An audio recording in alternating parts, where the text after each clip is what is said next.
എന്താ സാറേ, പ്രശ്നം എന്തെങ്കിലും? പേടിക്കാനൊന്നുമില്ല, പ്രശ്നങ്ങളൊക്കെ സോൾവ് ആയിട്ടുണ്ട്. ഞാൻ നിങ്ങളുടെ മോനെ ഒന്ന് കാണാൻ വേണ്ടി വന്നതാ. അവനില്ല ഇവിടെ, അവനൊന്ന് വിളിക്കൂ. ഉണ്ട് സാറേ. നിങ്ങളുടെ മോന്റെ കാര്യത്തിൽ ഡിപ്പാർട്ട്മെന്റിന് തെറ്റുപറ്റിയിട്ടുണ്ട്. ഒരു പരാതി കിട്ടിയ അന്വേഷിക്കുക എന്നുള്ളത് പോലീസിന്റെ ചുമതലയല്ലേ, പ്രത്യേകിച്ച് ഒരു സ്ത്രീയുടെ. പിന്നീടാണ് അറിഞ്ഞത് ഒരു വ്യാജ പരാതിയായിരുന്നെന്ന്.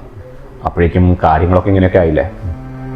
കേസ് അന്വേഷിച്ച് ഞാനായതുകൊണ്ട് എന്റെ മനസാക്ഷിക്ക് വേണ്ടി അവനോടൊന്ന് മാപ്പ് പറയാൻ വേണ്ടി വന്നതാ. അവനൊന്ന് വിളിക്കൂ. സാറേ. വാ. സഹപ്രവർത്തകർ നിന്നെ വല്ലാണ്ട് ഉപദ്രവിച്ചു എന്ന് അറിയാൻ കഴിഞ്ഞു. ആദ്യം തെളിവുകളൊക്കെ നിനക്ക് എതിരായിരുന്നു.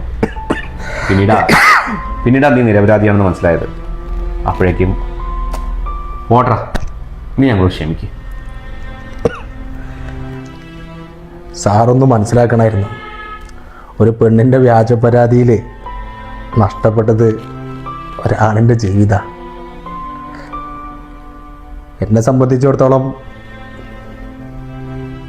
എൻ്റെ ഭാഗത്ത് തെറ്റുണ്ടോ എന്ന് പോലും ചോദിക്കാതെ എൻ്റെ ഭാര്യ പോയി. അച്ഛൻ ഒരു പെണ്ണുപിടിയനാണ് എന്ന് നാട്ടുകാർ മൊത്തം കളിയാക്കിയപ്പോൾ എൻ്റെ മകളും പുറത്തു. സങ്കടം സഹിക്കാൻ വയ്യാതെ എൻ്റെ അമ്മയും ഒരു മുളക് കയറി. എൻ്റെ നഷ്ടങ്ങളാണ്. സാറ് വന്നല്ലോ, എനിക്കൊരു ജീവിതം വേണമെന്നുണ്ട് സാറ്. എൻ്റെ ഭാര്യയോടെങ്കിലും സാറൊന്നും പറയൂ. ഞാൻ സംസാരിക്കടാ. നഷ്ടപ്പെട്ടതൊക്കെ തിരിച്ചു തരാൻ പറ്റുമെന്ന് ഞാൻ പറയുന്നില്ല, പക്ഷെ എന്നെ കൊണ്ട് കഴിയുന്നത് അത് ഞാൻ തിരിച്ചു തരാൻ നിനക്ക്. എന്നാ ഞാൻ എൻ്റെ കുട്ടി ഒരുപാട് അനുഭവിച്ചില്ല. ശരി, ഞാൻ ഇറങ്ങട്ടെ. എന്നാ ഞാൻ പോട്ടെ. അവന് ക്ഷീണുണ്ട്, അവനോട് പറഞ്ഞാൽ മതി. മോനെ. സാറേ, എൻ്റെ മോൻ.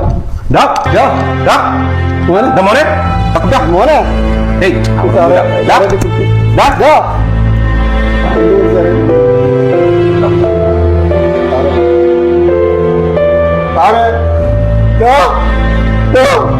മോനെ